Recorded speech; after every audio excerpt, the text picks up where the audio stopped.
See that is its umbilicus cord. This is a little bit of a problem. So hopefully we can take care of this right now. Hello everyone and happy Easter. Although this video will not be releasing on Easter, it is indeed Easter as I'm doing this. Today we're going to be cutting eggs. They're due to hatch any day now. I'm surprised they actually haven't started to pip themselves. Cutting an egg is when you cut into the egg slightly before or as one or two of them are beginning to hatch on their own. There are reasons for doing this. You can also do natural hatching where they'll just hatch on their own, and how they do that is they actually have a very small little tooth that falls off shortly after hatching, and this allows them to cut their way out of the egg. Occasionally, and the reason why I cut, they might be too weak or they do not get born with an egg tooth for whatever reason, and therefore they can't get out of their egg.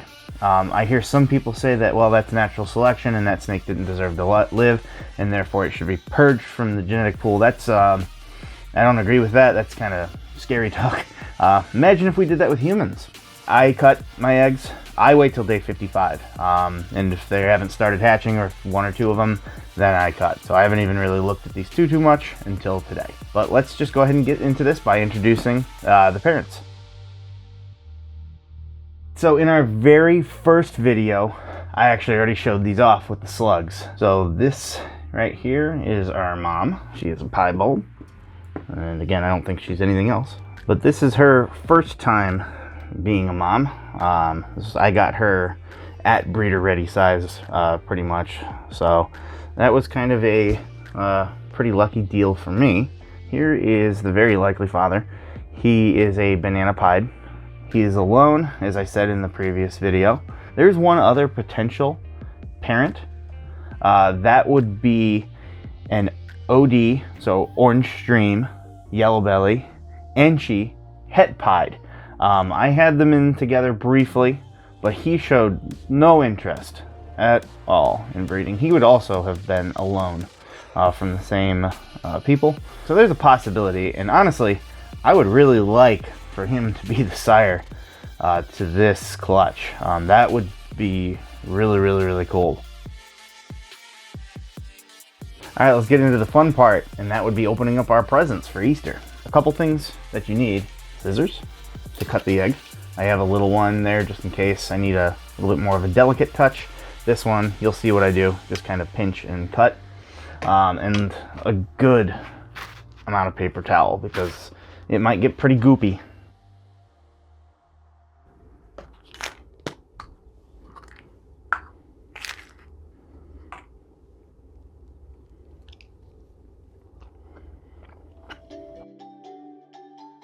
All right, so what I do, and these should be pretty deflated here. You see, they're much more plump like in our last video. When they're about to hatch, they become quite a bit more deflated. It's normal to see kind of some stuff right here, and you can actually kind of see through here. I think this is not a banana pied, but it's kind of funny how that works. It's a little bit like a window. That's what they call it, a window. So everything here is gonna be pied so long as the banana pied sired this clutch. If you see here, take a bit of a pinch and start rolling it back and forth. It should just naturally roll. There's a lot of lubricant in there. I usually take the bigger scissors and then just a very small slice.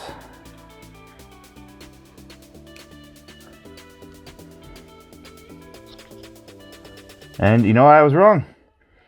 Banana pied. Heck of a good looking one too.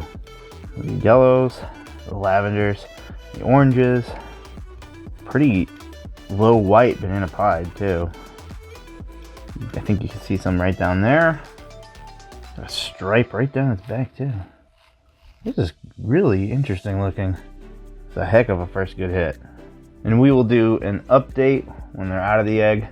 It might be a very quick video, but you can see some white right here actually, kind of creeping up on what I believe is part of where the tail is.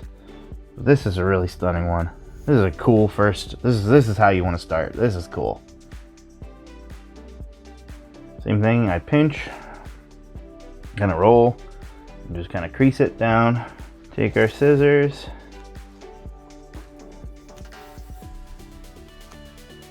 And cut.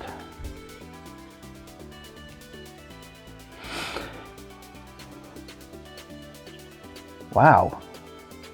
What? That's okay. This is pied. Okay.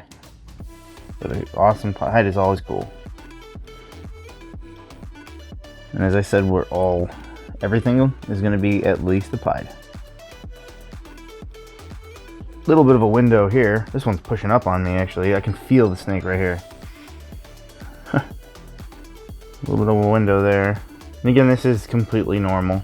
You don't have to worry about it. Now, what you do want to kind of sort of worry about is an overgrowth of mold. Suppose you could kind of wipe it down a little, keep it from spreading. You probably, you know, if it's a lot, but this is near the end. Like I said, this is the end of their hatching cycles. And there's always the chance that there could be double-sided clutch, like as if that ODYB Enchi male also locked. I could get a little of each. That's not common. It's usually just one or the other, but it can happen.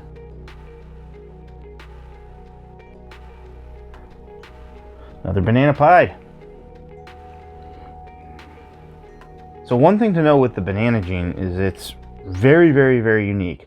The banana gene itself attaches itself essentially to the sex of the snake. So a male banana, unless it's what we call a female maker male banana, they should be making just males, all the males. So that means everything else should be female.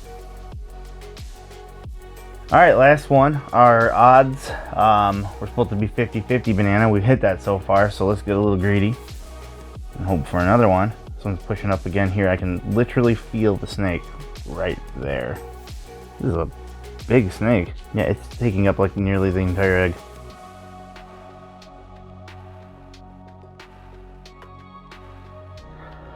Well, banana pied again. Odds were really, really good. Oh. Okay. See that? That is its umbilicus cord. This is a little bit of a problem. Although I think that's near the tail. So hopefully we can take care of this right now. So the umbilicus cord is wrapped ever so slightly around the snake. So it was tumbling. What that means is that it won't be able to properly absorb its yolk. There's different ways to handle this. The most extreme way would be to just cut the cord. With that being said though, if you cut the cord, it will not absorb all of its yolk, and it will start behind. What I want to try and do is slip the cords. So I cut around a little bit more.